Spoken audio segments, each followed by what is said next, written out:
প্রেমময় শ্রী শ্রী ঠাকুর অনুকূল চন্দ্রের চরণে জানাই কোটি কোটি প্রণাম। পরম আরাধ্যা শ্রী শ্রী বড়মার চরণে জানাই কোটি কোটি প্রণাম। পরম পূজনীয় শ্রী শ্রী বরদার চরণে জানাই কোটি কোটি প্রণাম। পরম পূজনীয় শ্রী শ্রী আচার্য দেবের চরণে জানাই কোটি কোটি প্রণাম। জয়গুরু সকলকে। আশা করছি সকলে খুব ভালো আছো। ঠাকুরের যখন বয়স মানে একদম ছোটবেলায় তার মা মাতা মনমোহিনী দেবী তার কানে বীজ মন্ত্র দিয়ে দিয়েছিল, আর সে নিজের জানতে বা অজান্তে মানে অজবা নাম সারাক্ষণ সৎনাম নিতে থাকতো মনে মনে, যার ফলে কি হয়েছিল, সে শ্রীকৃষ্ণ এবং মা কালীর দর্শন বহুবার তার জীবৎকালে ছোটবেলায় পেয়েছিল, এবং তার সাথে কিছু ঘটনার কথাও এই বইতে বর্ণিত আছে।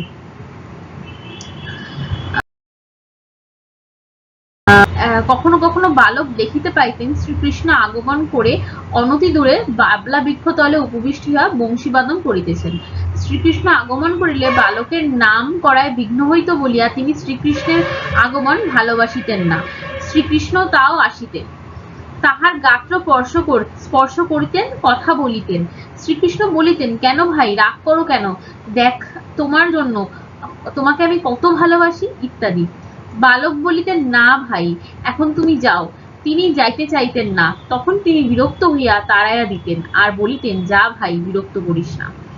একদিন বালক কুঠার দ্বারা কাষ্ঠছেদন করিতেছিলেন, এমন সময় শ্রীকৃষ্ণ আসিয়া তাহার হস্ত হইতে কুঠার গ্রহণ করিয়া স্বয়ং কাষ্ঠছেদন করিয়া প্রস্থান করিলেন। কৃষ্ণলীলা।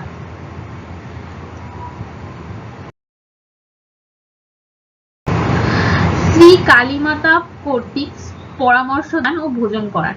কখনো কখনো শ্রী কালীমাতা আসিয়া তাহাকে দর্শন দিতেন ও কথাবার্তা বলিতেন, কখনো কখনো দুগ্ধ পান করাইতেন, কখনো কখনো কত যুক্তি পরামর্শ হইত তাহার সঙ্গে, কত ভোজন করাইতেন। কখনো কখনো বালককে ক্রোড়ে লইয়া শয়ন করাইয়া ঘুম পাড়াইতেন।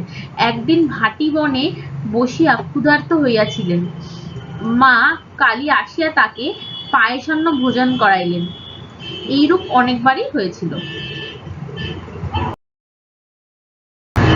শ্রী শ্রী কালীমাতার বোঝা বহন।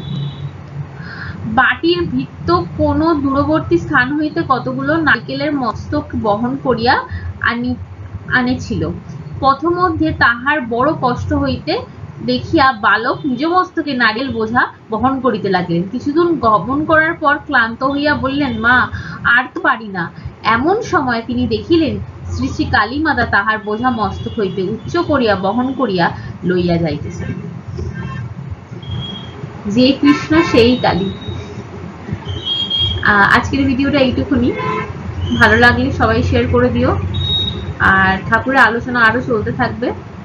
ভালো থেকো, সুস্থ থেকো। জয় গুরু।